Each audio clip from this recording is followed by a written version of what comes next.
It's like, how many times have you come across conflicting information about exercise, leaving you unsure about what you should be doing? Yes, I'm in my back garden.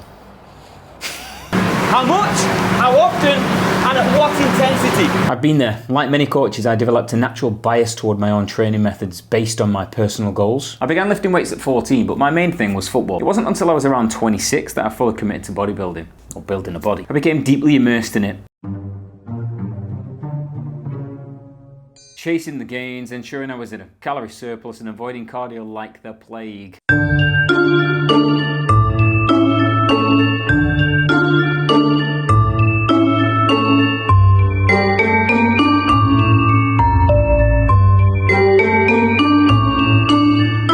Sure, my muscles didn't melt away. But whilst I made considerable muscle gains, something always fell off. I had this strong urge to do more than just lift weight. I'd miss playing footy, going for a run in the sun, or just moving in a more dynamic way. Over time, I realised why. First, I became aware of the extensive use of performance-enhancing drugs in bodybuilding, realising that these look terrible, but you get the point. I became aware of the extensive use of performance-enhancing drugs in bodybuilding, realizing that those on the dark side can gain in 1 year what might take me or you 5 years. I very quickly had to reassess my goal natty physique. After several years, progress slowed down.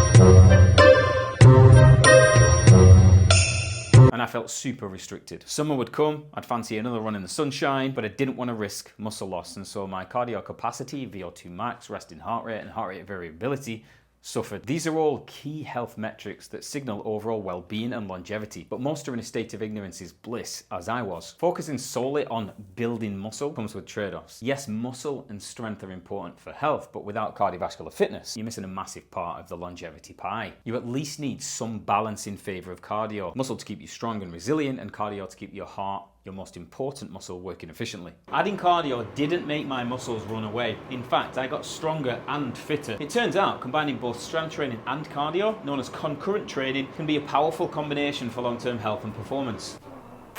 Most of us start exercising for aesthetic reasons. Whether it's avoiding looking overweight or building a more muscular physique, we often lean towards specialising in one area, like bodybuilding. But this approach leaves huge gaps in cardiovascular health, particularly in older age. For example, strength training offers some cardiovascular benefits, but they're limited. It promotes left ventricular hypertrophy, heart muscle growth, but it doesn't significantly improve cardiac output or stroke volume, both critical for heart health. Too many people, especially bodybuilders, avoid heart-healthy activities like Zone 2 or VO2 max training because they fear losing muscle mass. But neglecting cardiovascular health, even if you feel fine now, is a mistake for your future self. During my bodybuilding years, my resting heart rate increased by around 10 beats a minute. My HRV dropped by about 30 points, and my VO2 max fell by about 8 points. That's like adding 12,000 extra heartbeats a day, simply because I ignored cardio. And the irony is, without a healthy heart, I wouldn't just lose the ability to lift, I'd eventually lose the ability to live, at least with quality anyway. Switching to a balanced approach that includes both cardio and strength training has transformed how I feel. My heart is healthier, my energy levels are higher, and I've kept the muscle and strength I worked hard for. While muscle growth might be slower now, I'm in it for the long game anyway, because let's face it, nothing in life comes fast. It all takes time, so why not build both systems from the start for a healthy, more sustainable future, instead of maximizing one and then taking years to maximize the other. And as someone who's all about longevity, I've come to understand that stability is just as critical as muscle and heart health, especially as we age. Unilateral exercises, each leg working independently, such as pistol squats, lunges, single leg RDLs, Romanian deadlifts, or even plank variations. Stability starts at the feet and ends at the hands, so lower limb balance and grip strength are key.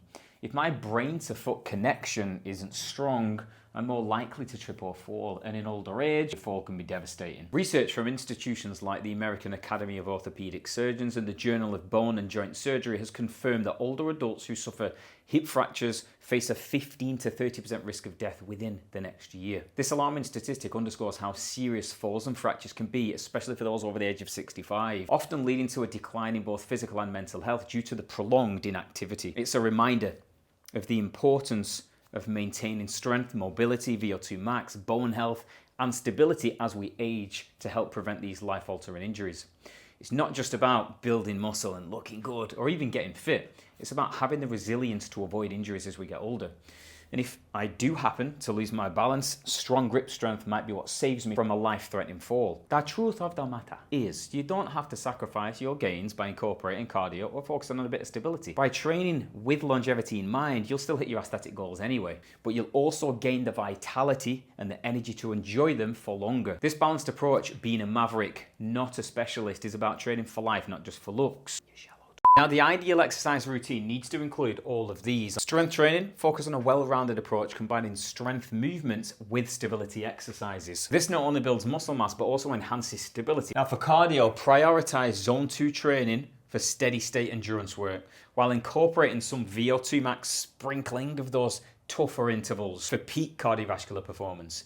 Cardiovascular fitness is crucial for heart health, longevity, and overall well-being. By balancing strength, stability, and cardio, you can optimize both your muscular system and your cardiovascular system. Focusing on just one area can get monotonous, but a hybrid approach keeps your training varied and interesting, with different metrics to track and improve. I found that this balanced approach has made working out more enjoyable than ever. I never thought I'd actually enjoy running alongside lifting, but here we are. Lifting is still my favorite. Quality shut-eye and a nutrient-dense diet are also key pillars of health, but I'll cover these in future posts. If you want to optimize your health span and lifespan, be a maverick, not a specialist. Specialist or a maverick?